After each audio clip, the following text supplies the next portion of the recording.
today and thank you forever. For us, Christmas is always there for us. Yes. For more than 2,000 years ago, we celebrate Christmas because Jesus came to die for us. Today, I'm still looking into your word. Give me the emphasis and give me the utterance and the anointing and open the ears of your people. No itching ears, no distractions by satanic powers. Let your word have indelible mark on everyone who hears my voice this afternoon. Amen. In Jesus Christ's name, I pray. Amen. Like I told us, we are going to have the next 6, 7, 8 weeks, possibly if Jesus tarries. Zoals ik u vertelde, hebben we de eerstvolgende 6, 7 weken, als Jezus nog wacht, We are going to look at the law. gaan we kijken naar de wet. That means Dat betekent the law of God. de wet van God. We are going to look at the implications, the seriousness of the law of God. We gaan kijken naar de implicaties, wat betekent het, en van de wet van God. Many of us stay far away from understanding the law. Velen van ons die blijven heel ver weg van het begrijpen van de wet. When you understand the 10 commandments, Als u die 10 geboden begrijpt, then you will be able to appreciate Christ. dan bent u in staat om Christus te waarderen. You'll be able to appreciate what he did for us on the cross. En dan bent u in staat te waarderen wat hij voor ons heeft gedaan op het kruis. You will appreciate why he died. En dan waardeert u waarom hij is gestorven. Many of us take our grace for granted. Velen van ons die nemen onze genade als vanzelfsprekend. Because you woke up one day and you went to church and you prayed simple prayers and that's how you were born again. Want op een dag werd u wakker, u ging naar de kerk, u heeft een eenvoudig gebed gebeden en zo werd u wederom geboren. But you will appreciate Jesus, Maar u waardeert Jezus what he did. en wat hij deed. If you say you are celebrating Christmas, then you will appreciate why he was born. Als u zegt, ik vier kerst, dan waardeert u waarom hij is geboren. I'm going to deal on Romans chapter 7. Ik ga het hebben over Romeinen hoofdstuk 7. I may not go to the 10 commandments as it were, Misschien kom ik niet toe aan de 10 geboden. which we read a little bit in Exodus chapter 20. Daar hebben we een klein beetje van gelezen in Exodus hoofdstuk 20. I want to expose the heart of Paul the Apostle regarding the law. Ik wil graag het hart van Paulus de apostel blootleggen ten aanzien van de wet. I may need to possibly dramatize during this period some pictorial teaching. I know some of you need it. En soms moet ik wat dramatiseren en het meer tot de verbeelding laten spreken, zodat u het beter begrijpt, want sommigen van u hebben dat nodig. You know, Christianity is not just about going to church. Christianity is study. Christianity is to understand the implication of what or who you are. Het christendom is begrijpen de betekenis van wie je bent. And only teaching can get you to that level. En alleen onderwijzing kan u op dat niveau brengen. When you don't give your heart to teaching, Als u uw hart niet overgeeft aan die onderwijzing, you block the ability to assimilate, ability to understand, ability to receive. dan blokkeert u alles wat u kunt ontvangen, alles wat u kunt assimileren, wat u naar binnen kunt krijgen. Satan is good at those who are gullible, those who do not give themselves to teaching. En Satan die is heel goed met degenen die goedgelovig zijn of die zichzelf niet overgeven aan die onderwijzing. God says, study to show yourself approved unto God. Je moet bestuderen zodat je jezelf waardig acht ten opzichte van God. So God wants us to study. Dus God wil dat wij bestuderen. If you say, I'm picking on this doctrine, I don't want this, I don't want that, you make yourself not to be susceptible, not to be receptive. Maar als je dus zegt van nou ik kies dit en dit, maar dat kies ik niet van de doctrine, nou dan sta je jezelf toe. Dan sta je jezelf niet toe om te ontvangen. So then, that's what Satan wants. Dus dat is precies wat Satan wil. That you are ignorant of the word of God. Dat je onwetend bent over het woord van God. I see people go to church. Ik zie dat mensen naar de kerk gaan. They don't even go with Bible. Ze gaan zelfs niet met de Bijbel. They go with telephone. Ze gaan met de telefoon. Is it because we're in the period of telephone? Is dit omdat we in de periode van telefoon zijn? When you don't carry your Bible, Als je je Bijbel niet draagt, it will not make you feel that you are going through the Word of God. dan voelt het niet alsof je door dat woord van God gaat. When we read from the telephone, from the laptop, or from whatever, it is quite different when you carry the Word of God in your hand. Als je leest vanaf je telefoon of je laptop, dat is anders dan wanneer je het woord van God in je handen draagt. And you see them, they don't have jotters. En je ziet ook dat ze geen aantekenschrift And hebben. when you don't jot down things, how can you remember? What kind of brain? Are you having a computer brain? En als je niets opschrijft, hoe kun je dan al die dingen onthouden? Misschien heeft u wel een computerbrein. Oh, in the Old Testament, they have to carry all the Pentateuch, all the law in their head. They need to recite it. They don't write it. They don't read it. They recite it offhand. In het Oude Testament moeten ze Pentateuch in hun hoofd stampen. Want ze hebben niets, ze hadden niets. But we see people who are careless in churches these days. Maar we zien tegenwoordig mensen die zorgeloos zijn. While the word of God is going, they are texting. Terwijl de woord van God aan de gang is, While teksten the ze. word of God is going, they are looking at their app. Ze kijken naar hun app, terwijl het woord van God They are looking at bezig wordt. Facebook. Ze kijken naar Facebook. No wonder we have careless Christians and Christians with no power. Geen wonder dat we christenen hebben zonder kracht. So today I want to remind you that thing you got easily, I want you to know how much it paid Jesus to make you understand, to overcome, and receive the law as a joy. Dus ik wil graag dat u vandaag weet dat het niet makkelijk was om dat zo makkelijk bij u binnenkwam dit, maar dat u begrijpt Sorry. I want to show you today. Ik wil u vandaag laten zien. I'm going to expose law to you. Ik ga de wet voor u blootleggen. And now it's not about Moses. Het gaat nu niet over Mozes. This is about Paul the apostle. Dit is over Paulus de apostel. An apostle of Jesus. Een apostel van Jezus. Who met Jesus on the way of Damascus. Die Jezus ontmoette op de weg naar Damascus. Who heard the voice of Jesus. Die de stem van Jezus hoorde. And he says it's hard for you to kick against the brick. Dan zei hij, het is moeilijk voor je om te schoppen tegen elke steen. Oh, he saw glorified Jesus. Hij zag de verheerlijkte Jezus. And the Bible says for days he could not see because of the glory of Jesus. En de Bijbel zegt dat hij voor dagen niet kon zien vanwege de glorie van Jezus. And many of you have not heard the voice of Jesus. En velen van jullie hebben niet de stem van Jezus gehoord. Many of you have not seen the glory of En Jesus. velen van jullie hebben niet de glorie van Jezus But gezien. Paul did. Maar Paulus wel. Well, he struggled Maar hij had strijd with the law. met de He wet. struggled Maar hij had strijd with the law of sin. met de wet van de zonde. He struggled Hij had strijd with the law of Moses. met de wet van He Mozes. struggled Hij had strijd with the law of the mind met de wet van de gedachten. until the law of the Holy Spirit caught him. Totdat de wet van de Heilige Geest hem te pakken kreeg. Oh, you will understand the position this man went through. U begrijpt de positie waar deze man onder werkte. Read with me. Lees met mij mee. Romans chapter 7. Romeinen hoofdstuk 7. Before you can understand Romans chapter 7, you need to read chapter 6 of Romans. Voordat u hoofdstuk 7 van Romeinen kunt begrijpen, moet u hoofdstuk 6 lezen. Because most of the time he was asking questions and he was not ready for anyone to answer. He immediately answered the questions. Want de meeste tijd stelde hij vragen, maar hij was niet klaar om van wie dan ook een antwoord te ontvangen, want hij antwoordde zelf. Look at chapter 6 of Romans, chapter 6 verse 1.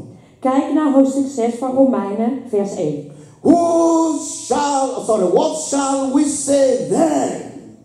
Shall we continue in sin that grace may abound?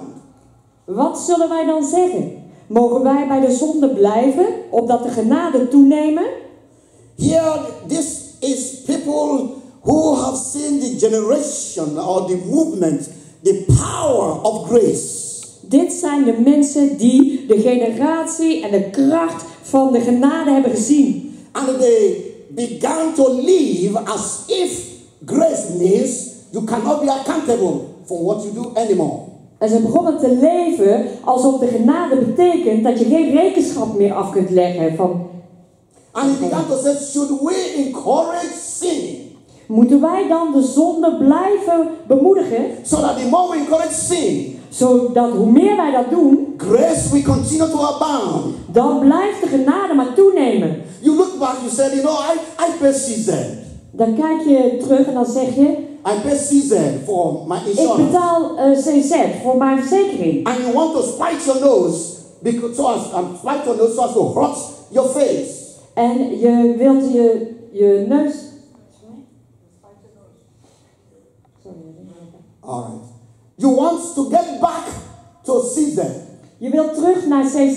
You say, I pay them every time Ik 250. betaal ze elke keer 250 en je wilt ze gewoon terugpakken. And I'm not sick. En ik ben helemaal niet ziek. I must get them back. Nou, ik moet ze terugpakken. And during the time of winter, En in de tijd van winter, like today, zoals vandaag, you wear a t-shirt dan doe je een t-shirt aan and you are walking on the street and say, en dan ga je op straat lopen and people look at you and en mensen kijken naar something je. wrong because they look at your dressing, they look at what you are doing. T-shirt on winter today, minus something.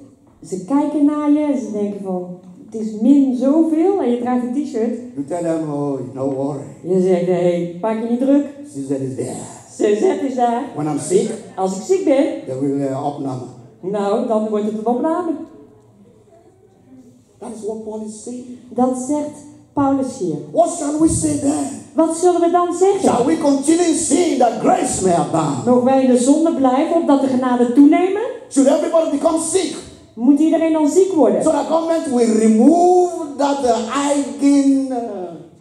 eigen risico. Ja, moeten wij dan allemaal ziek worden, Which zodat de one? regering de eigen bijdrage weg gaat nemen? Which one do you want? Wat wilt u? So that you'll be sick, so that Zodat u ziek wordt? government will remove eigen risico? Zodat die regering de eigen risico weg gaat nemen? For Paul, he will say, God forbid. Oh, God verbiedt het. In verse 2, he says, God forbid.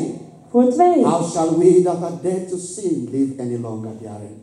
Volstrekt niet. Immers, hoe zullen wij, die der zonde gestorven zijn, daarin nog leven? He said, for those who are practicing that grace thing, be careful. Voor degenen die genade uitvoeren, ben dan voorzichtig. Grace does not come without the fulfillment of the law. And somebody paid for that. Genade komt niet zonder vervulling van de wet. En iemand heeft daarvoor betaald. It's like these other people are now beginning to clap hands. Deze andere mensen beginnen nu hun handen te klappen. In verse 15, he said, what then? Shall we sin because we are not under law, but under grace? God forbid. Wat dan in vers 15? Zullen wij zondigen omdat wij niet onder de wet, maar onder de genade zijn? Volstrekt niet. So now it's like, yippee. En nu is het, I'm no longer under the law. ik ben niet meer onder de wet. Then you want to be sinning. En je wilt nu zondigen. Paul said, let me put you in remembrance. Paulus zegt, wacht even, ik wil je even ter herinnering dit zeggen. Now look at verse 1 of chapter 7. Kijk naar vers 1 van vers 7. Know ye not, brethren, for I speak to them that know the law, how that the law had dominion over a man as long as he liveth. 7:1. Of weet gij niet, broeders, ik spreek immers tot wie de wet kennen, dat de wet heerschappij voert over de mens, zolang hij leeft. He says the law Hij zegt, die wet, has power over any man that is alive. die heeft macht over elk mens die leeft. And that thing is carried over to union, to marriage. En dat wordt overgedragen in het huwelijk. Look at verse 2. Vers 2. For the woman which had a husband is bound by the law to her husband so long as he liveth. Want de gehuwde vrouw is door de wet aan haar man gebonden, zolang deze leeft. Now, because I have begun to understand that sometimes we don't understand a lot of things. Can I have a boy and a girl? Come forward here. Kan ik een meisje en een jongen even hiervoor hebben? Yes, please come. I'm going to do what I'm doing now, more of the teaching for today, so that many of you will pick up. Come on. Ik ga een aantal dingen voordoen uit de onderwijzing van vandaag, So zodat I want you to see the law from another perspective, so that you will go on your knees and thank God for Jesus. Ik wil graag dat u de wet ziet vanuit een ander perspectief, zodat u op uw knieën gaat en Jezus bedankt. Now, this is our couple. Dit is een koppel. And the Bible says En de Bijbel zegt that the only thing that can break their union dat het enige wat hun samen zijn kan verbreken, is death. is de dood. as long as they both live. Zolang zij beide leven. Paul says, let me pause Paulus zegt, wacht even pauze, about grace. over de genade. Let me go back to remind you of the power of the law. Ik wil even terug om u te herinneren aan de macht van de wet. In verse 3, Vers oh 3. sorry, in verse 2 still, he said, but if the husband be dead, she is loose from the law of her husband. Wanneer echter de man sterft, is zij ontslagen van de wet die haar aan die man bond. I want you to pay attention Ik wil graag dat u oplet.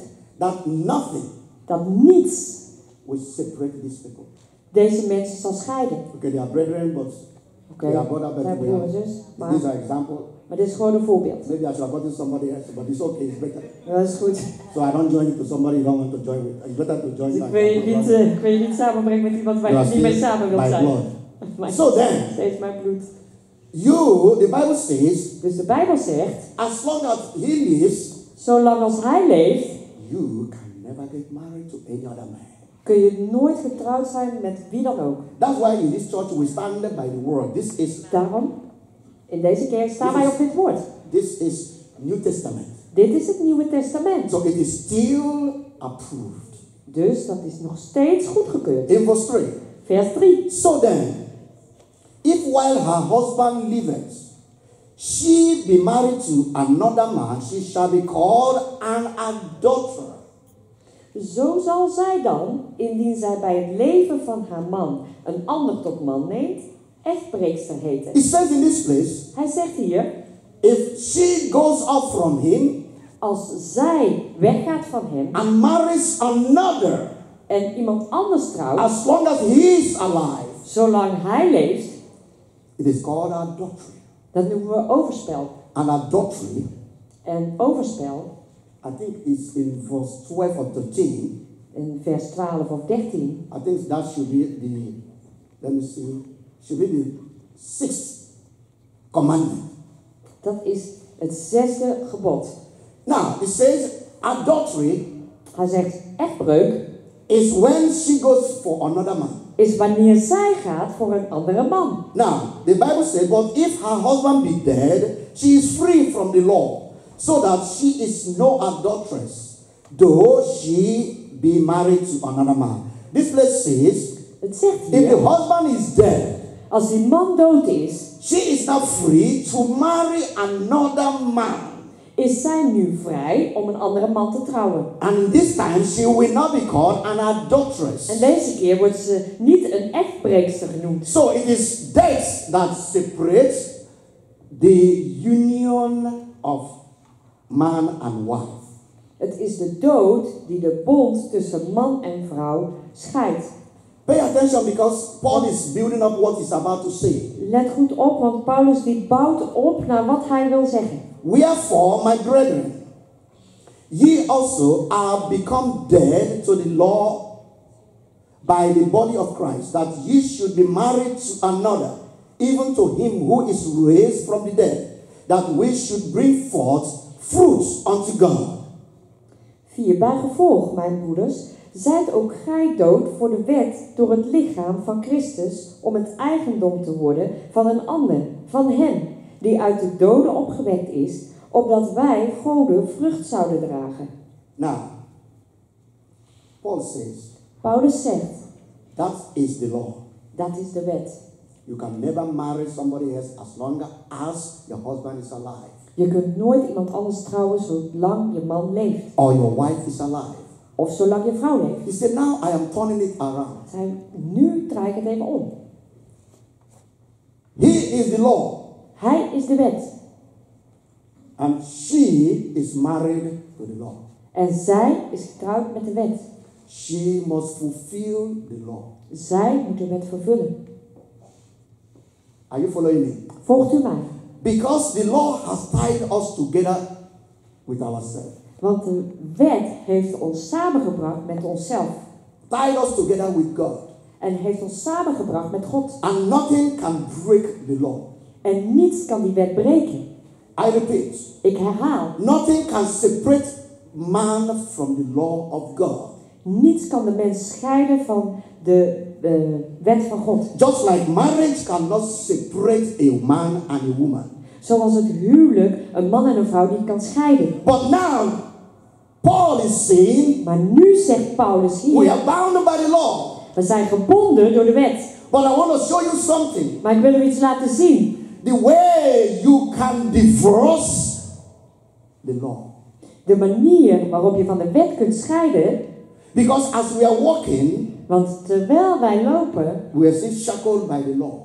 worden wij nog steeds vastgebonden door And de we wet. cannot do without the law following us like a shadow.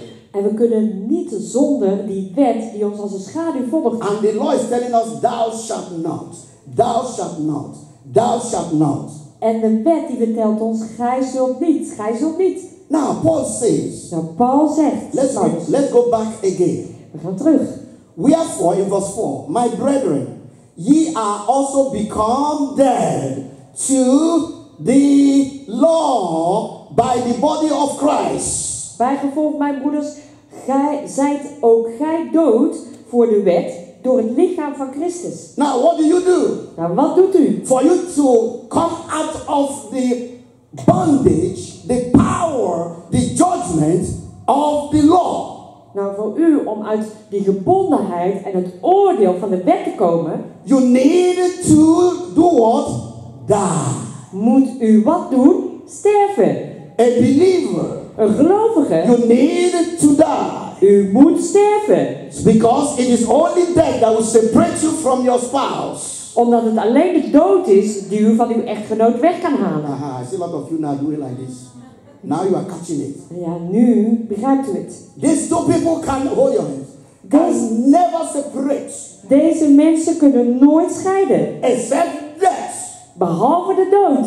And Paul says, En Paulus zegt, because the law has power over the man, omdat de wet een macht heeft over de mens, as long as he liveth. zolang hij leeft. But for you, Maar voor u, to be able to come out of the power of law, om uit die macht van de wet te komen, you need to die. moet u sterven. Now go to chapter 6, We gaan terug naar hoofdstuk 6, in verse 3.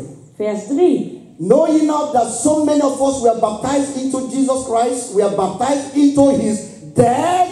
Of weet gij niet dat wij alle die in Christus Jezus gedoopt zijn, in zijn dood gedoopt zijn? Therefore we are buried with him by baptism into death.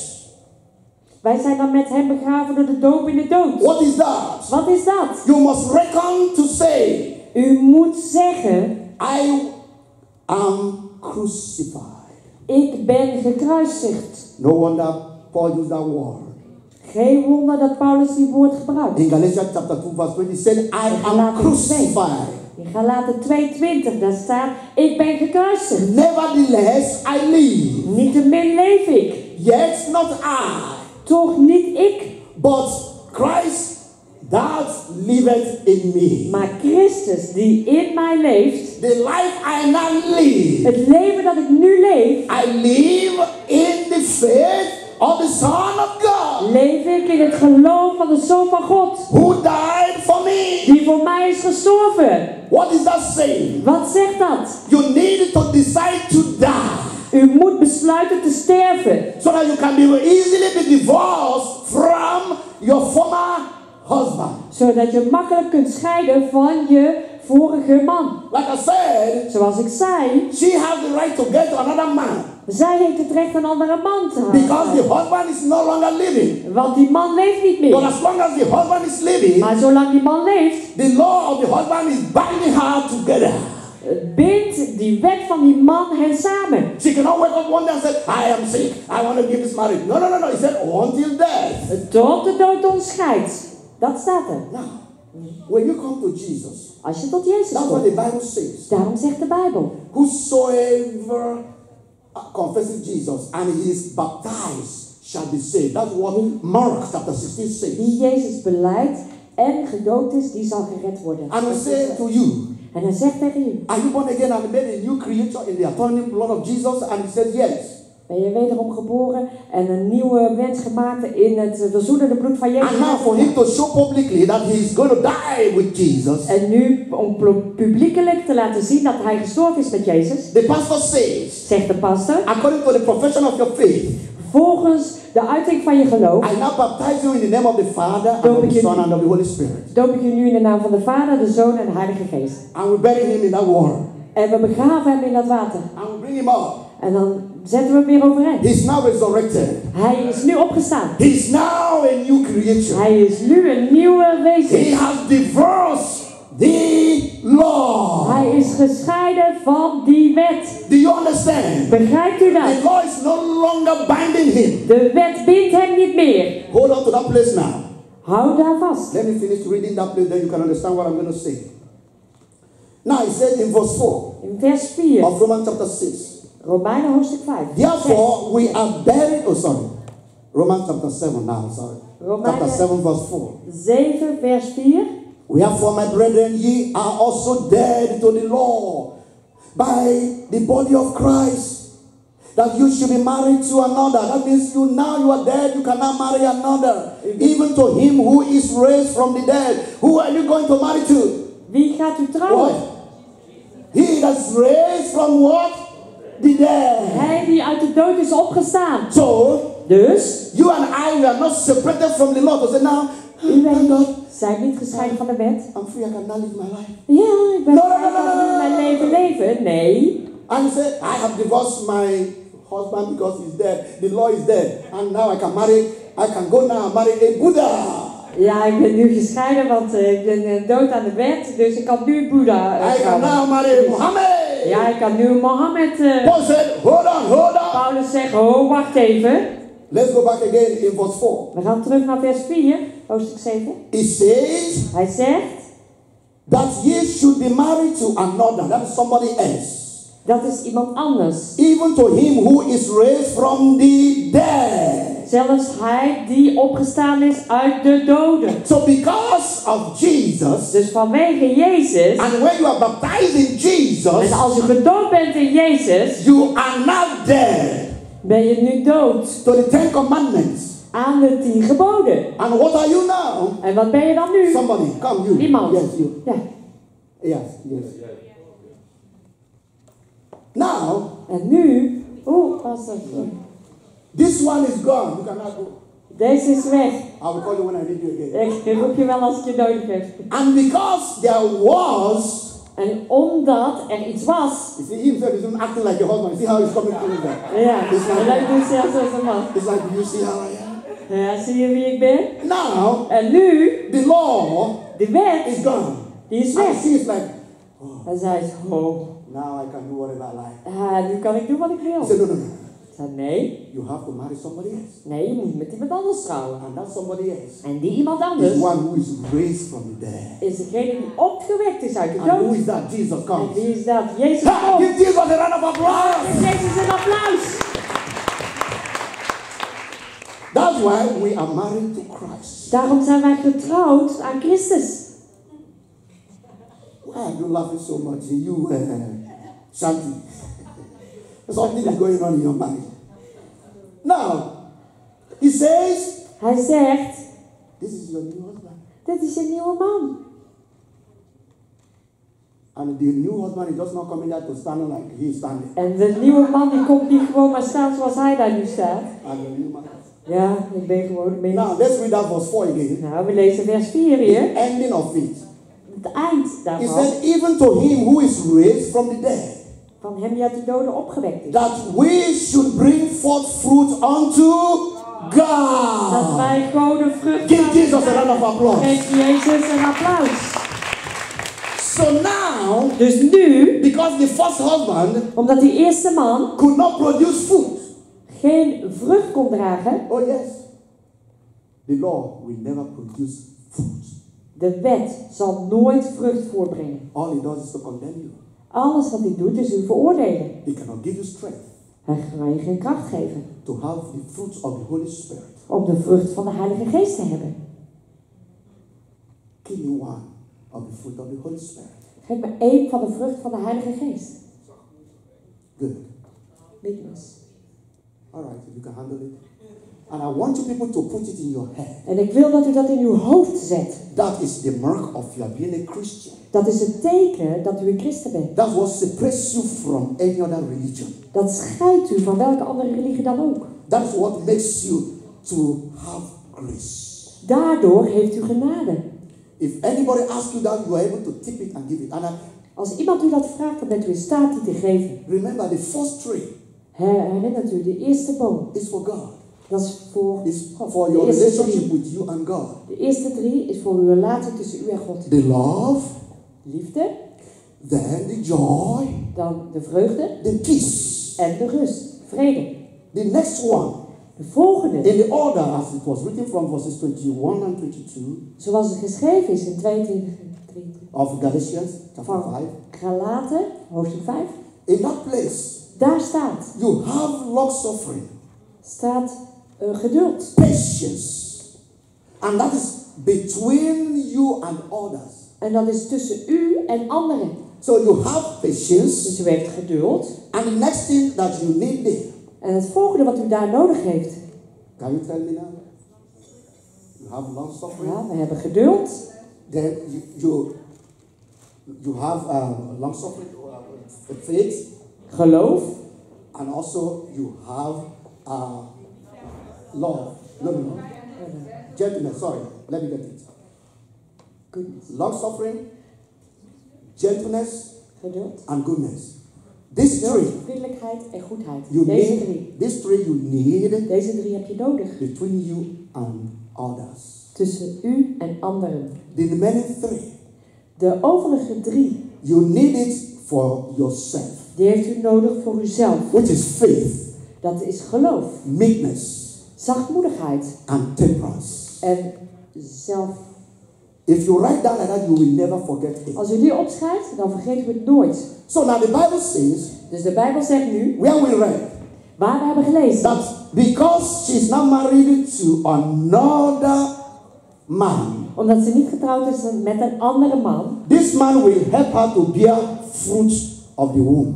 deze man zal haar helpen om vrucht te dragen in haar schoot. And the fruit of the womb, En de vrucht in de schoot, spiritually, geestelijk, is the fruit we just mentioned now. is die vrucht die we net hebben genoemd. That is the only way. Dat is de enige manier. David did not have it. David had het niet. Moses did not experience that. Mozes heeft dat niet ervaren. Abraham did not experience that. Abraham heeft het niet ervaren. All the New Testament believers did not experience that. Alle gelovigen van de Oude Testament die geloofden dat. That's why they needed the bulls, blood, and animals to make them qualify. Daarom moesten ze bloed van stieren en alle dieren hebben om ze te kwalificeren. That's why during the time of Samuel, Daarom in de tijd van Samuel, Samuel still had to kill Agag.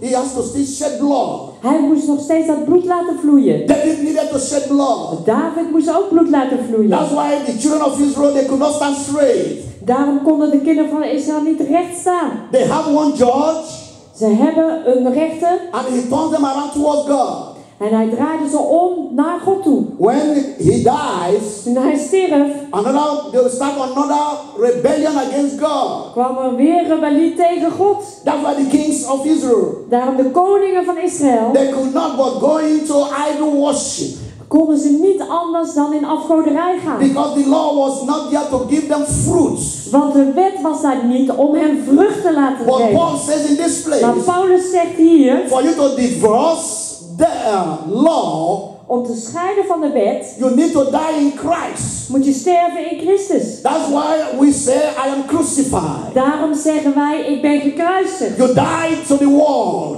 U sterft aan de wereld. You die to sin. U sterft aan de zonde. You die to self. U sterft aan uzelf. You die to Satan. U sterft aan And Satan. now you live En nu leeft u for your new husband, voor uw nieuwe man. which is the new man En dat is de nieuwe man who will not make you to become fruitful die ervoor zorgt dat je vrucht zal to dragen. achieve the goal of the law. Om het doel van de wet te bereiken. Now pay attention, Let nu goed op. because I will take you one by one through the passages. Want ik neem u stap voor stap mee In in verse 5, For when we were in the flesh, the motion of sins which were by the law did work in our members to bring forth fruit unto death. But now we are delivered from the law, that being dead wherein we are held, that we should serve a newness of spirit, and not in the old of letter.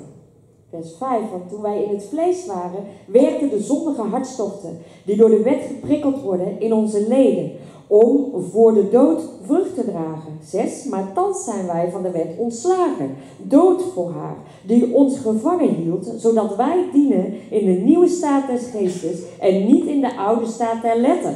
Paul is answering those questions in chapter 6 verse 15. He says, now you will need to come up new. Nu moet u weer opnieuw gaan beginnen. That means we need to serve now. Dat betekent dat we nu moeten gaan dienen. And not in the style of the old life. En niet op de manier van het oude leven. So if you come to Christ, dus als u tot Christus komt, and all things are not passed away, en de oude dingen zijn niet voorbij gegaan, that's indication that you are not in Christ. Dan is er een indicatie dat u niet in Christus bent. If her character does not shift to the character of the new man, she is still holding on to the old husband. Als haar karakter niet verplaatst naar de karakter van die nieuwe man, dan is zij nog gebonden aan die oude man. And the old husband is fruitless. En die oude man is vruchteloos. The old husband cannot sanctify her. Die oude man die kan haar niet heiligen. The old husband cannot give her the peace to serve God with all her might. Die oude man kan er niet voor zorgen dat zij de God dient met haar hele macht. So Paul is saying, dus Paulus zegt, you don't come to Jesus and you become careless. Je komt niet naar Jezus en je wordt nonchalant. The things you were doing before, de dingen die je van tevoren deed, you will need to nail them away. Die moet je weggooien. It says that we should serve in newness of spirit. Our spirit must come new. Onze geest moet vernieuwd worden in een nieuwe staat des geestes. The way you talk, de manier waarop u spreekt, must become new. Die moet nieuw worden. Because of the new husband. Vanwege die nieuwe man. The way you dress, de manier waarop u zich kleedt, becomes new. Wordt nieuw. Because of the new husband. Vanwege die nieuwe man. The way you relate with people, hoe u met mensen omgaat, must not be the same like when you were with him, the older husband. Moet niet hetzelfde zijn net als toen je met hem was, die oude man. Because the old husband says, want die oude man zegt, if anybody slaps you, wie je ook slaat, slap back. Dan moet je terugslaan. If anybody take your teeth or your tooth, als iemand je tand eruit slaat, hit back and take back your tooth. Nou, dan moet je terugslaan en die tand pakken. If anybody will take your eye, als iemand je oog eruit haalt, take the eye of the person also. Neem dan de oog van je tegenstander. Greet those that will greet you. Groet degene die u groeten. Hate your enemies. Haat uw vijanden. But love those who love you. Maar hou van degene die van u houden. That was the law. Dat was de wet. But there must be a renewal. Maar dan moet iets vernieuwd worden. That will change the manner of the old husband. Dat de manier van die oude man verandert. So now, dus nu, she becomes good. Wordt zij goed. Because it is natural. Want het is natuurlijk. Because of the power of the blood of this man that is running now in her vein. Vanwege de kracht van het bloed van deze man die door haar aderen stroomt. She's not struggling to be good. Ze strijdt niet om goed te zijn. She's not struggling to be gentle. Ze strijdt niet om vriendelijk te zijn. She's not struggling to have love. En ze strijdt niet om liefde te hebben. She's not struggling to have patience. Of om geduld te hebben. She's not struggling to have temperance. Of om zelfbeheersing te hebben. With self-control. Dat is zelfbeheersing. She's not struggling to have faith. En om geloof te hebben. Because the new husband is giving her a fruit that she will be able to live to fulfill the demand of the first husband.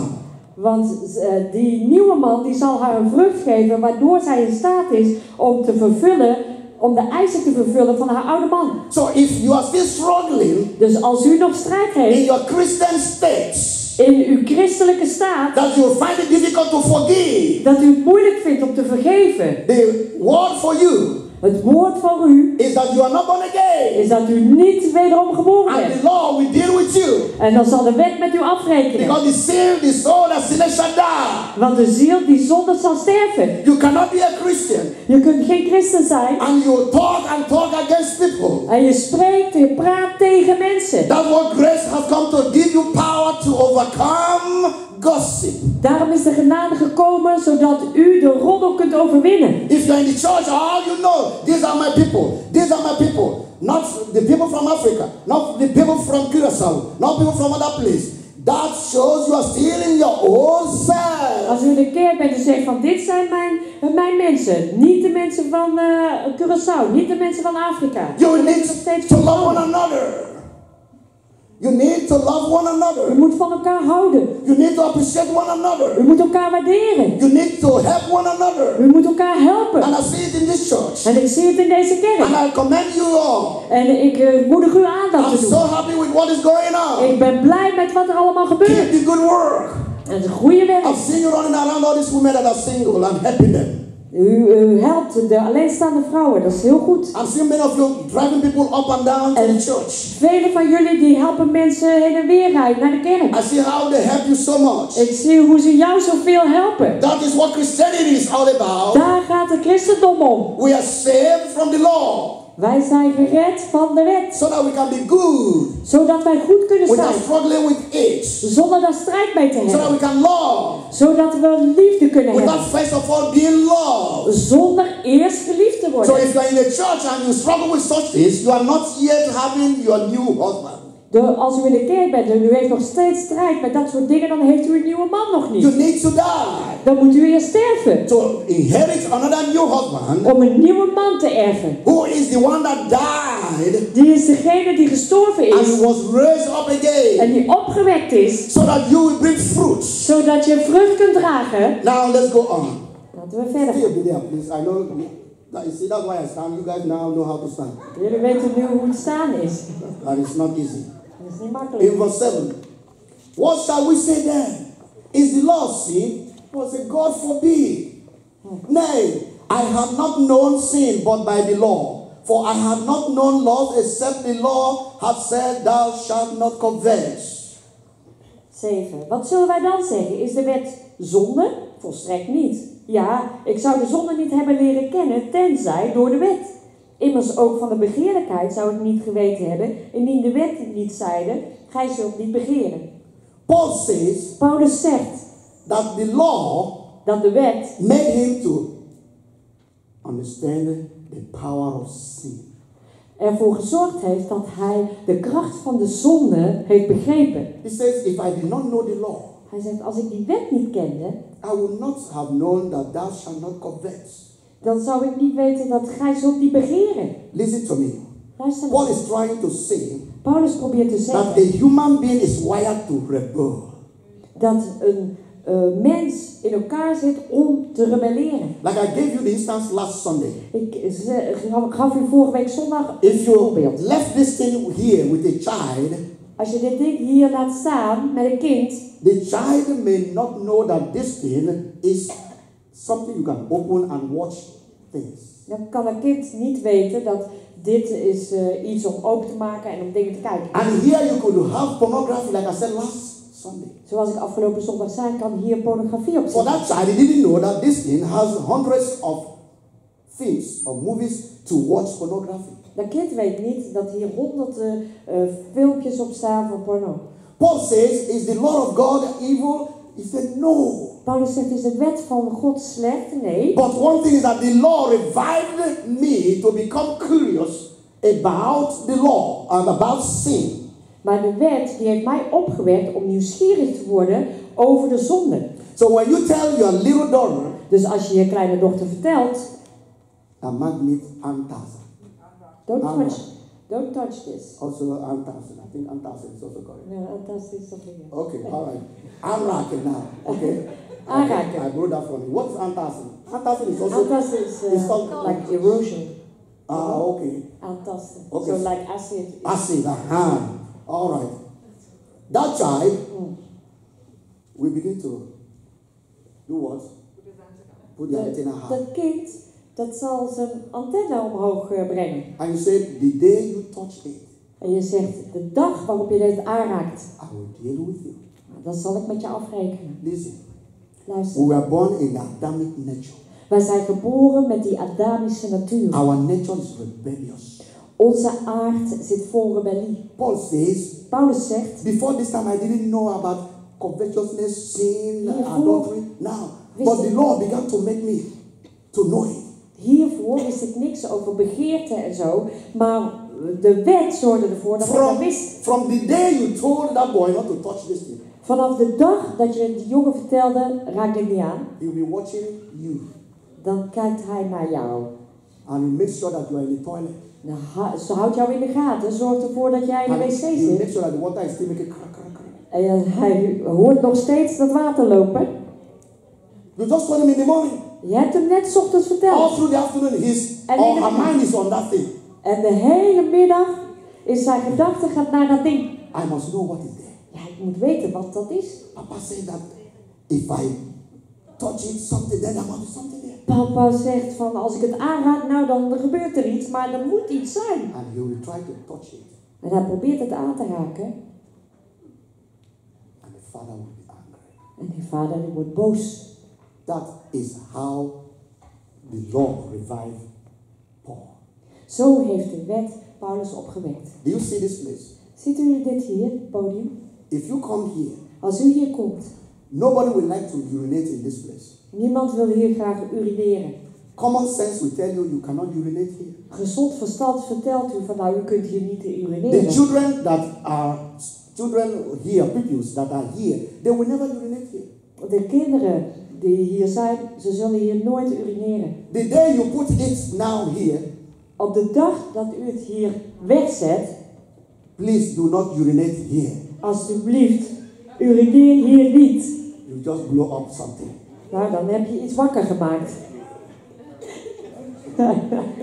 Now, do you pick it up now? Ja, dat heeft u nu begrepen. Now, when you read that place, Als u dat nog een keer leest, you will understand what Paul is saying. dan begrijpt u wat Paulus zegt. If you put that here, Als u dat hier zet, do not urinate here. urineer hier niet. 10 children might see it and they will not, but 3 may try to do all by to look at nobody. 10 So kinderen, that they will do it. 10 kinderen zullen voorbij lopen en het niet zien of geen aandacht aan geven, maar 3 proberen het. Run away. En dan rennen ze weg. Because now, Want nu, the law, thou shalt not urinate here, has done what? Revived their rebellion. want die wet die heeft hun rebellie opgewekt.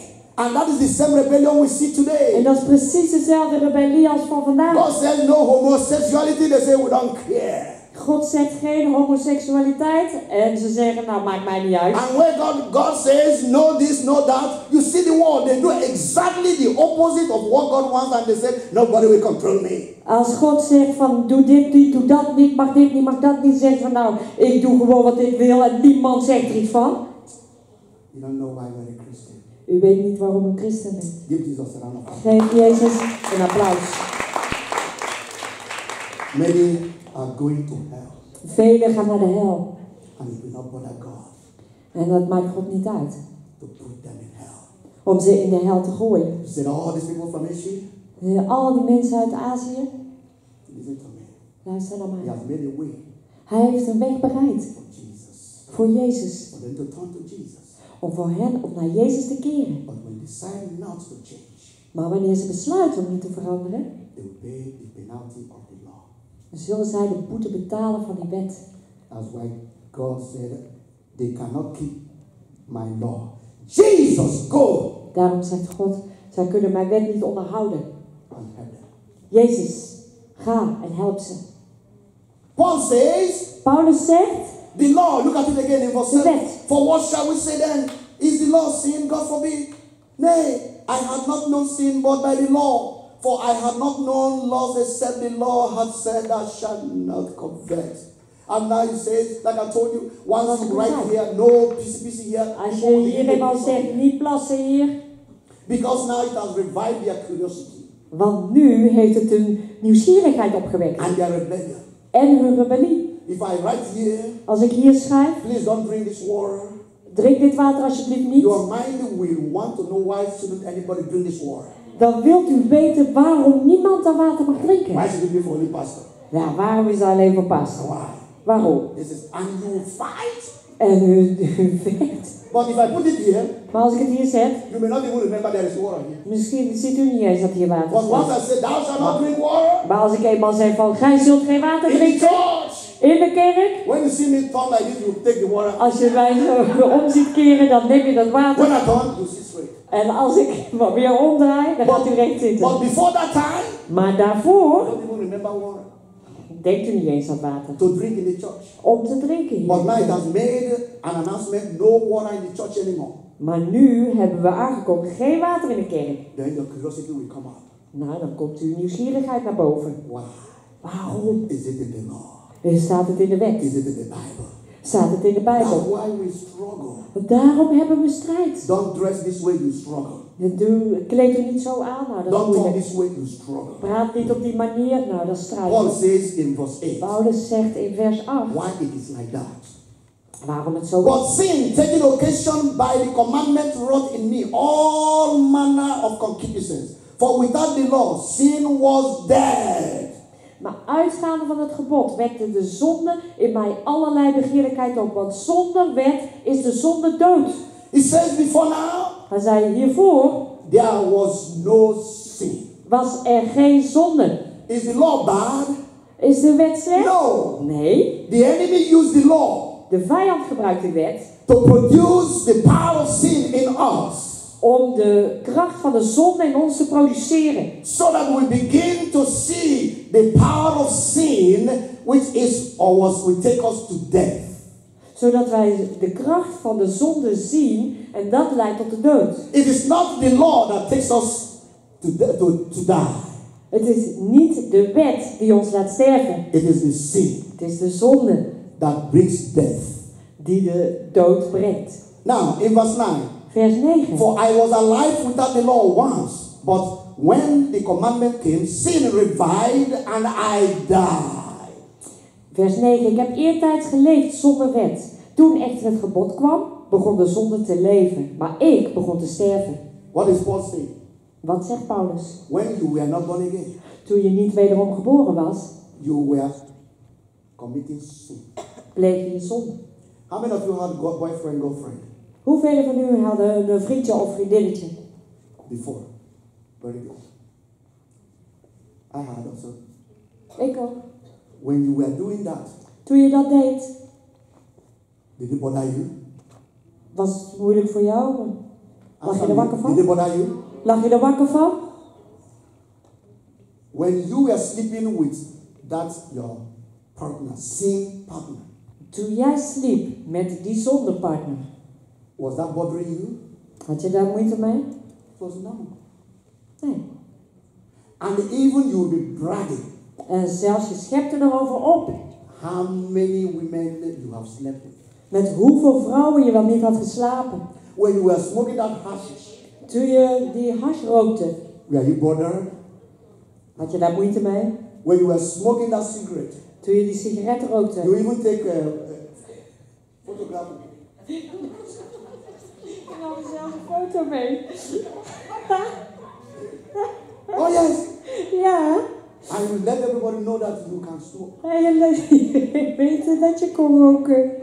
One hand with Heineken, another one. In één hand Heineken en de andere. You were proud of it Daar was je trots op. because sin was not revealed to you. Want de zonde was niet geopenbaard aan u. You have died. Je bent You gestorven. have no conscience anymore. Je hebt geen geweten meer. And you say, I slap that man, I slap him. En je zegt tegen ik sla hem. And you be proud of it. En daar ben je trots op. But one day you come to church. Maar op een dag kwam je naar de kerk. We start telling you like I told you this morning. En ze begonnen te vertellen, zoals ik deze ochtend. Jesus loves you. Jezus houdt van u. No more fornication. Geen hoererij meer. No more smoking. Niet meer roken. Now, En nu you have been revived. ben je opgewekt. If you go back to your girlfriend, Als jij teruggaat naar je vriendin, will you be happy now? zul je dan nu blij zijn? No.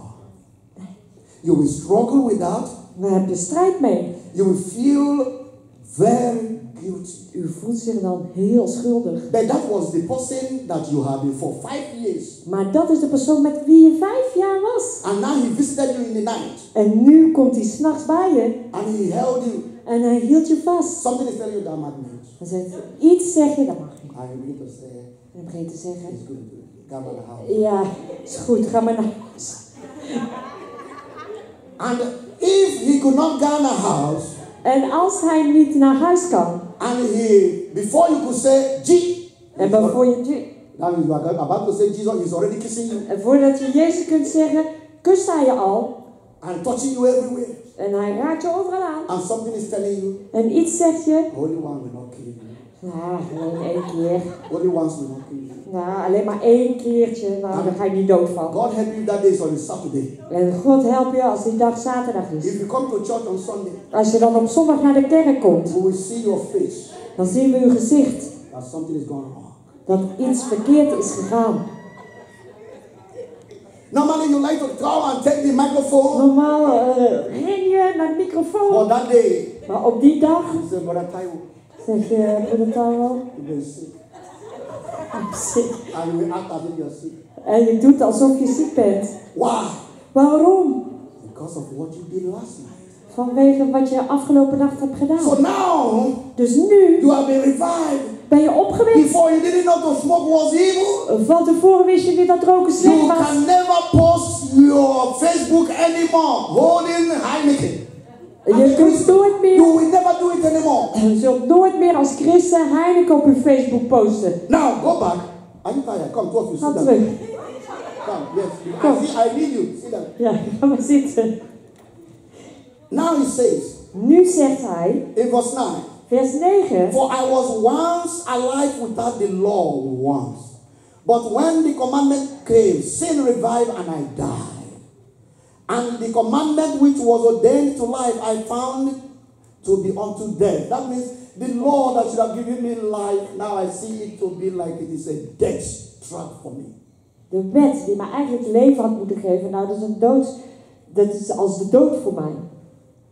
For sin, taking occasion by the commandment, deceived me, and by it slew me. He said that sin took the opportunity of the law, and now he has deceived me and he has killed me. De zonde nam de kans van de wet en nu heeft hij me bedrogen.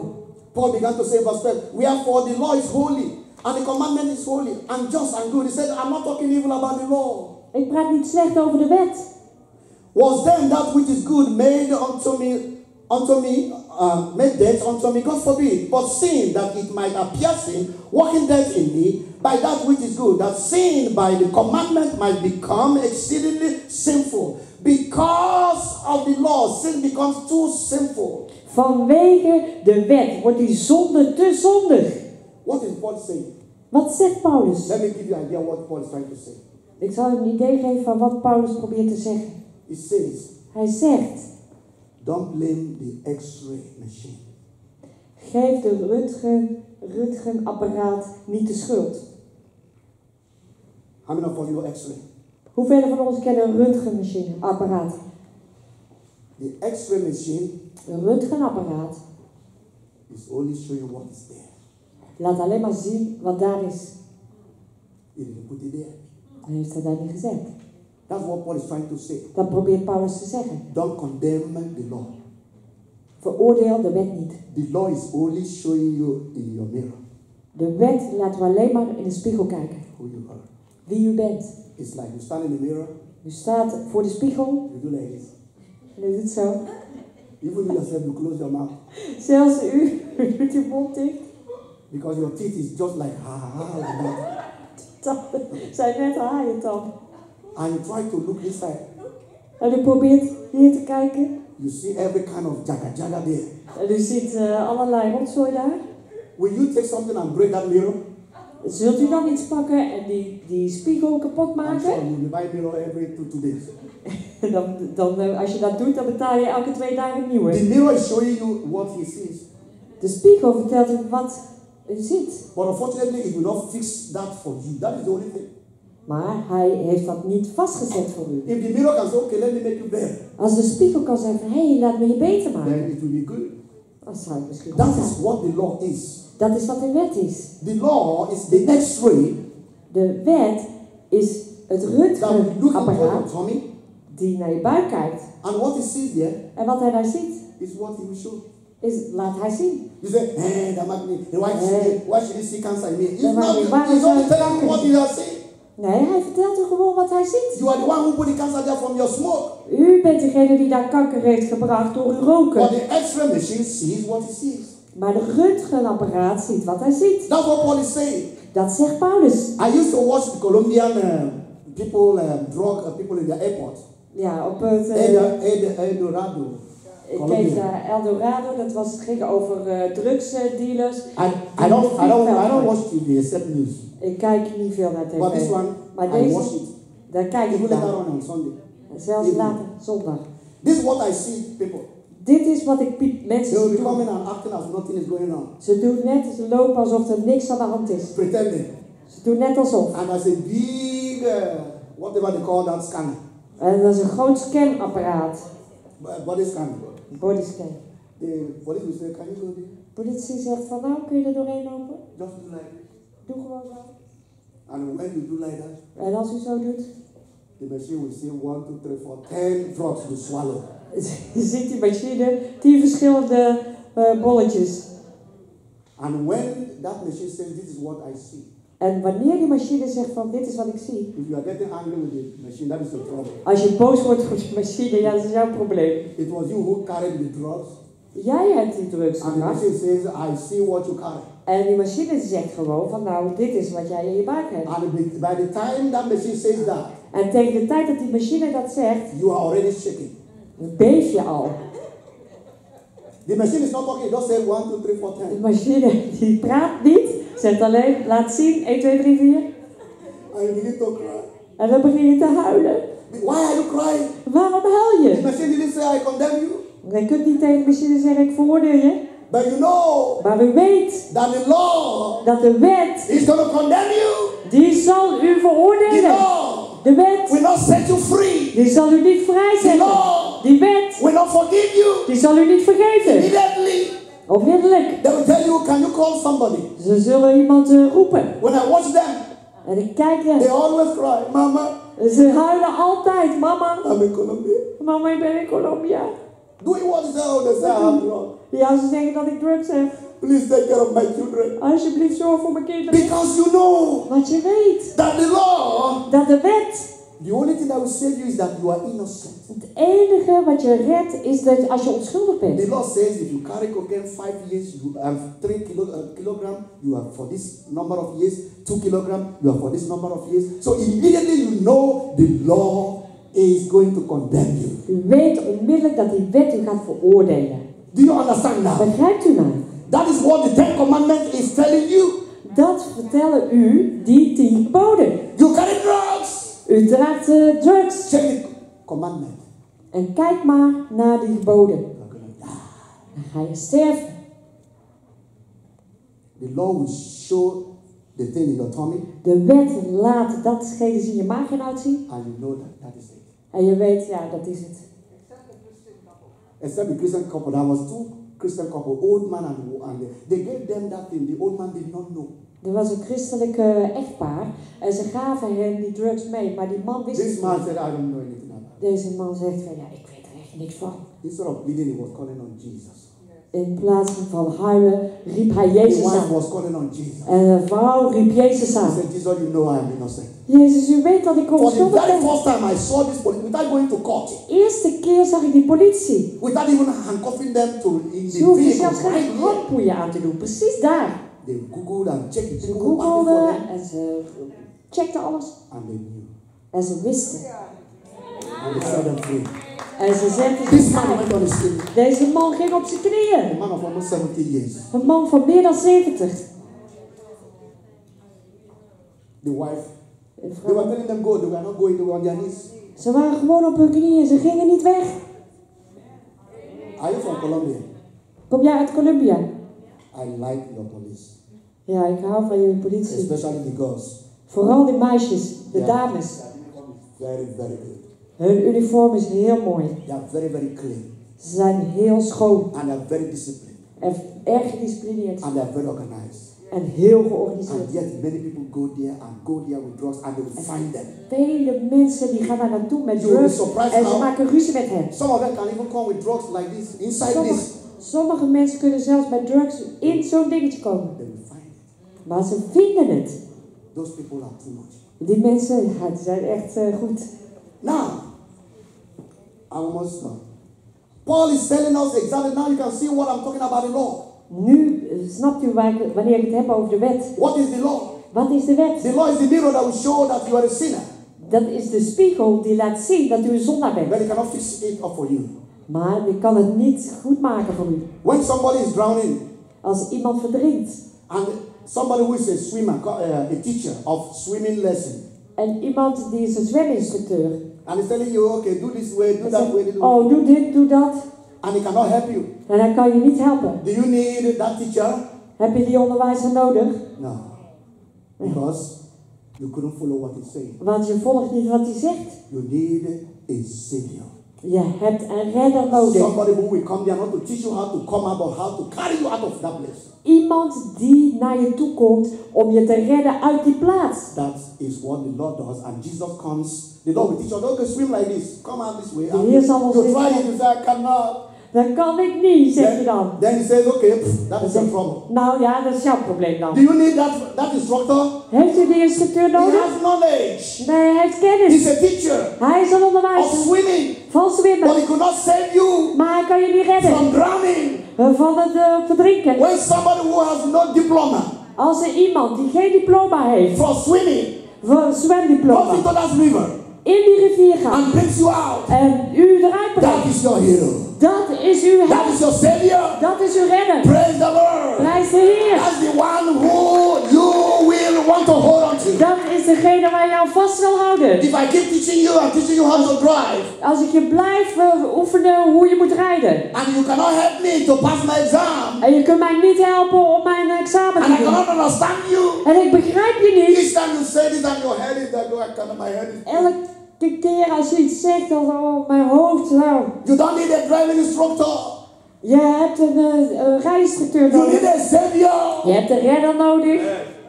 Praise the Lord. Prijs de Heer. When the doctor said you have cancer, Als ze komen zeggen, je hebt kanker. and he cannot heal you, En dan kunnen je niet you genezen. don't need a doctor. Dan heb je geen dokter Who do you nodig. need? Wie heb je nodig? A savior. Praise the Lord. Prijs de Heer. That's what I'm teaching you. Dat onderwijs ik u. The law will tell you you have cancer, De wet zegt u, je hebt kanker. but it will not heal you. Maar die zal je niet That's what genezen. it shows you. Dat laat hij u You are zien. covetous. Dat is de You begeerte. are too much adulterous. Dat is te veel overspel. You are committing this and committing that. U pleegt dit en u doet dit. But he cannot help you to come out of that thing you are doing. Maar die kunnen u niet helpen om uit datgene te Paul komen. says, Paulus zegt, I respect the law. ik heb respect voor de It wet. is pure. Het is puur It is holy. en heilig. But I need you to go for somebody who will set you free. Maar je moet gaan voor iemand die jou vrijzet. Not something that will teach you how to be free, but who will help you and take you out from that place. Niet iemand die zegt en hoe je vrij moet zijn, maar iemand die zijn arm uitstrekt en jou eruit trekt. Oh, he began to struggle. Hij begon strijd te hebben. Let's see. Laten we kijken. He says, Hij zegt, for we know that the law is spiritual, but I am carnal, sold under sin. Paul said, I Paulus am zegt, carnal. ik ben vleeselijk. Now, let me show you Ik zal u laten what zien he's trying to say. wat hij probeert te zeggen. This is law of Moses. Dit is de wet van Mozes.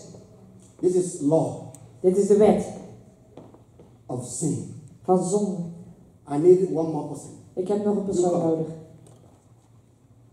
And this is law of the mind. En dit is de wet. When you go home, please read that Van chapter de very well. gedachten. Because from now I will be giving you just to run out because of time. Vanwege tijd geef ik u even This is samen. law of who?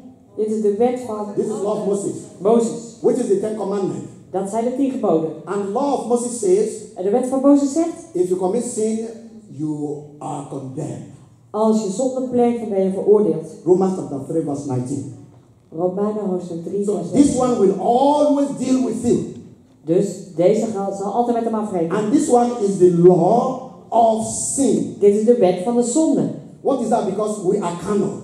Wat betekent dat nou? Wij zijn vleeselijk. We have Adamic nature. We hebben Adamische natuur. Our nature must be all the time corrupted because we came from Adam.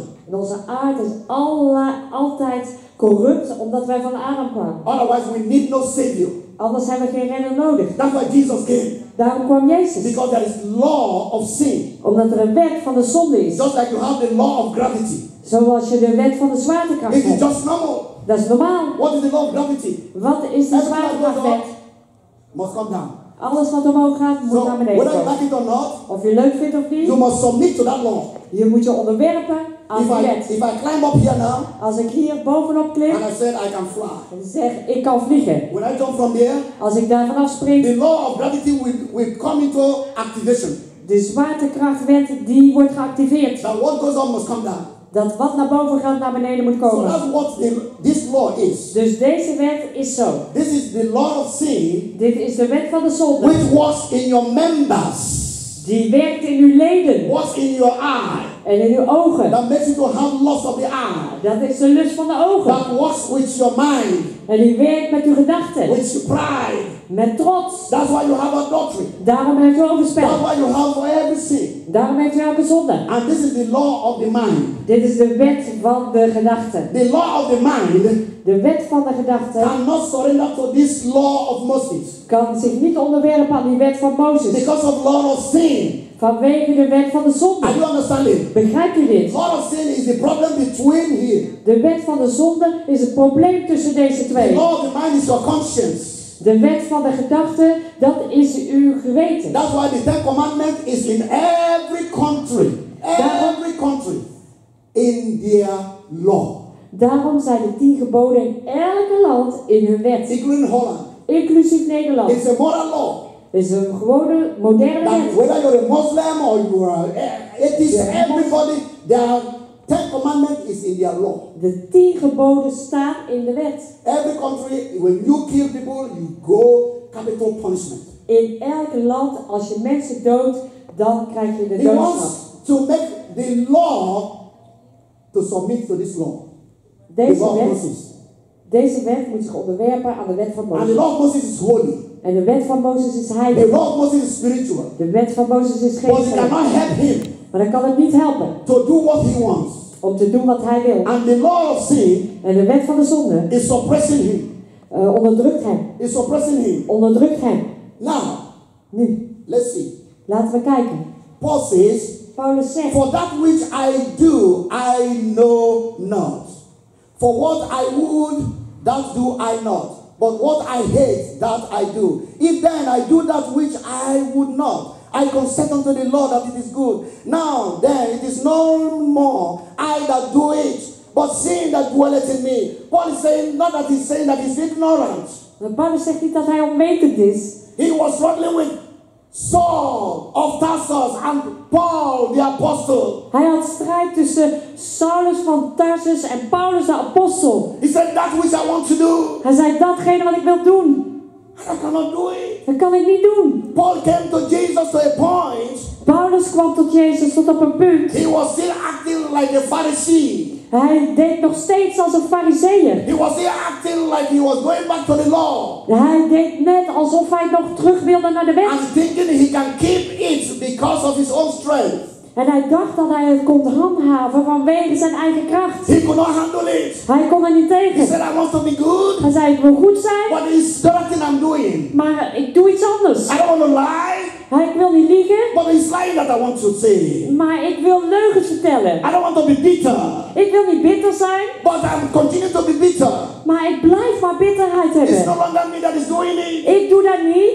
It is him. Hij is It is het. the law. Het is de wet. The law of sin. sin De wet van de is zonde. making me Die zorgt ervoor not dat to ik... obey the law of Moses. Die zorgt ervoor dat ik niet de wet van Mozes And he accepteer. began to cry and he said, oh, wretched man I am. En zeg, oh, ellendig mens die In ik verse ben. 24, Vers he 24. said, who shall deliver me from the body of this death? Wie zal mij verlossen uit het lichaam deze doods?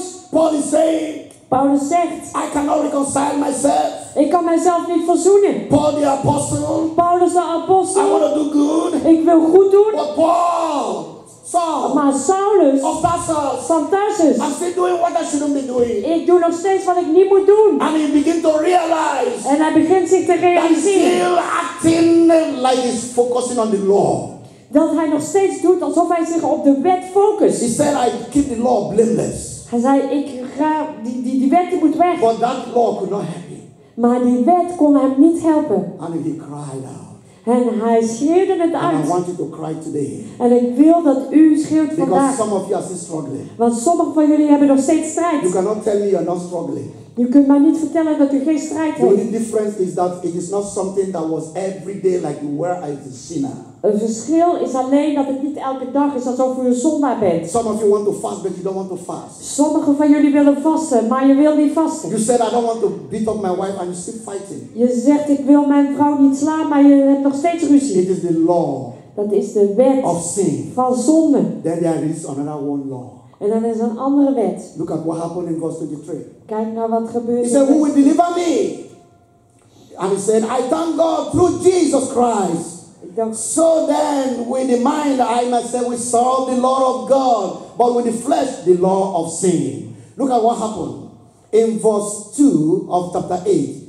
For the Lord of the Spirit of life in Christ hath made me free Hallelujah. from the law of sin and death. Praise the Lord. Yes, praise Now, the what Lord. happened? Wat is er gebeurd? Let me show you what happened. Ik zal u laten zien wat er Quickly, you come here. This is law Dit is de wet of Moses. van Mozes. Which law is this? Law of sin that is Wet van de suppressing this zonde. one. And which one is this? Wet van de geest.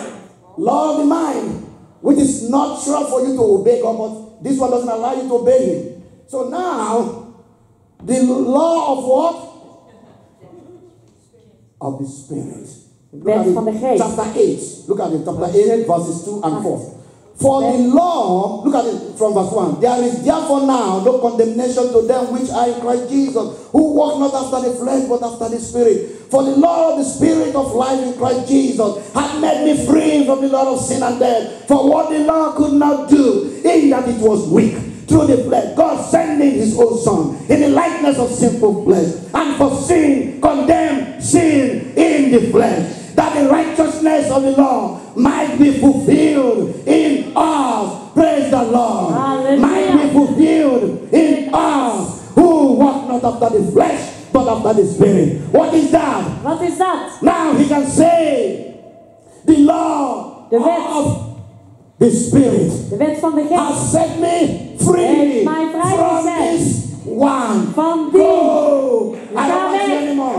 Ik wil And niet now, En nu she can embrace the law of Moses. kan Praise the Mozes Lord. omhelzen. Prijs de Heer.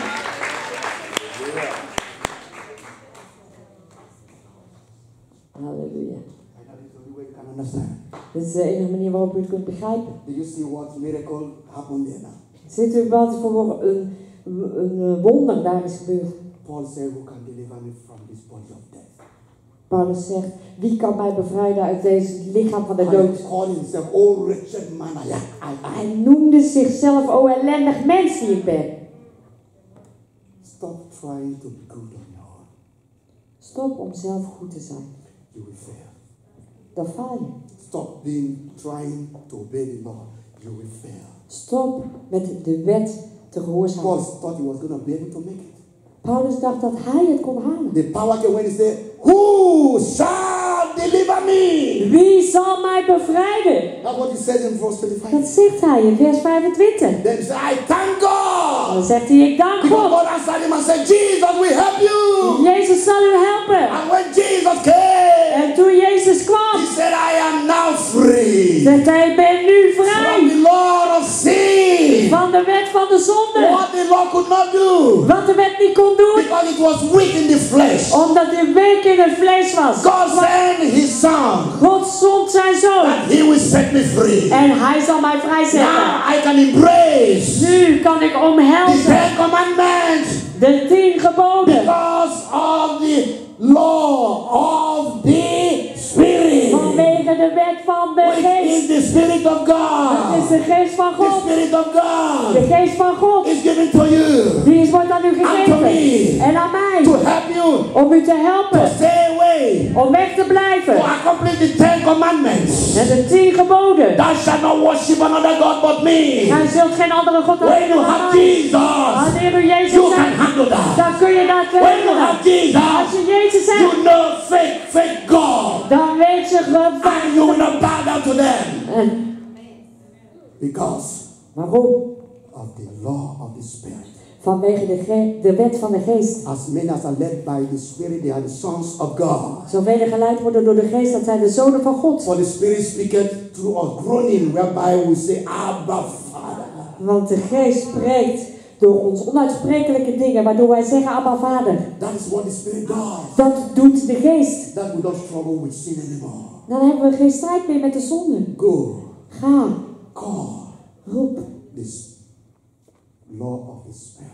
De wet van de geest. There's no longer condemnation to anybody Dan is er geen veroordeling meer voor who niemand. walks not after the flesh, Die niet naar het vlees loopt, but after the Spirit. maar naar de geest. Do you want the Holy Spirit? Wilt u de Heilige Geest? When it comes in you, Als hij in u komt, you will never have lust anymore. dan zult u nooit meer lust hebben. Before then, you'll be struggling on your own. Don't look. Daarvoor. Don't look. It's oh, Daarvoor had u strijd zelf. You are doing it on your own. En van tevoren heeft u het alleen gedaan. Let the Holy Spirit help you. Mogen de Heilige Geest u That's helpen? what's called grace. Dat is, noemen we genade. And that's why we are different En daarom zijn wij anders from Moses, van Mozes, different van anders from David. dan David. Then we are struggling, Hadden we geen strijd. but we will not struggle anymore. Maar wij zullen niet meer strijden. You don't need to struggle to watch pornography. U heeft geen strijd meer om pornografie te Okay, I will kijken. not watch it. Oké, And kijk er something niet is okay, naar. watch a little bit. En iets zegt je, nou kijk maar een You klein don't need beetje. to struggle. Nou, dan hoef je geen strijd meer Who te shall denken. deliver me? That's all you need to call. Wie zal mij bevrijden? Dat is alles wat Oh, we te Jesus, zeggen. make me a good Christian. Jezus maakt mij een goede And christen. He will send His Holy Spirit En hij zal zijn Heilige Geest to zenden help you. om u te helpen. And you will overcome. En dan zult u Your overwinnen. name will be written in the book of Dan zal life. uw naam geschreven worden in het boek van And now leven. you can smile. En nu kunt u When you glimlachen. read Exodus chapter 20, Als u Exodus hoofdstuk 20 you will say, leest, praise the dan zegt u Lord. prijs de I am Heer. keeping the 10 commandments Ja, ik hou dit niet because geboden. of the Holy Spirit. Vanwege de Heilige Geest. Because of Jesus, Vanwege I Jezus. can now go to the Father Kan ik nu naar de and Vader approach His throne en naar zijn troon gaan. without fear and trembling. Zonder te beven. Because the Father wants to see me. Want de Vader wil mij zien. Because of the law of the Spirit. Vanwege de wet van de geest. Through Christ Jesus. Door Christus Jezus. I will continue the real law next time. De volgende, de echte wet, ga ik op So now volgende when I keer. teach you that law, Als ik nu u de wet lees, you will be smiling. dan lacht u. You say, God, is it only 10? I thought you had 20. Oh, God. Give me 20, I will handle it. Er zijn het alleen maar 10. Oh, 20 kan ik ook wel aan. Exactly. Because now you know why you must Want nu weet u appreciate what Jesus is doing waarom u moet waarderen wat Jezus doet. until you read the 10 commandments. Totdat u die 10 geboden leest. Like I tell you, En ik zal vertellen u, no law justifies anybody. geen wereld rechtvaardigt Two iemand. things can set you free. 2 dingen kunnen u vrijzetten. The judge De rechter or you are innocent. of u bent onschuldig. Same thing with the law. Precies hetzelfde Only met de God wet. can say, okay, I forgive you. Alleen God kan zeggen, oké, ik vergeef je. But the law says you must die. Maar de wet zegt, je moet sterven. And nothing will change it. En niets verandert dat. Jesus says, Jezus zegt, Father, Vader, can I die for you? kan ik voor hem sterven? That is your lawyer. Dat is uw That is advocaat. your lawyer. Dat is uw If you advocaat. carry cocaine Als u cocaïne and your vervoert lawyer, en uw advocaat, brother, you are going for 10 years. die is meer dan 10 jaar advocaat. And he said, George, En hij zegt, rechter, can you set him free? kunt u hem gewoon vrijlaten? Let me go for 10 years. Ik zal wel 10 jaar gaan. You will be grateful to that your lawyer. Dan bent u dankbaar You will be aan. grateful to that your lawyer. Dan bent u dankbaar. That's what Jesus did for us. Dat heeft Jezus voor ons He said, gedaan. Father, I know no one can satisfy your law. Vader, ik weet dat niemand aan uw wet kan tippen. Let me die for her. Maar ik wil voor haar sterven. Okay. Oké. Die for her. Sterf maar voor haar. Now today, Maar vandaag we are free from the law of sin zijn we bevrijd van die wet van de zonde. through the Holy Spirit. Door de Heilige Geest. De wet van de Heilige Geest. God bless you. God zegen u.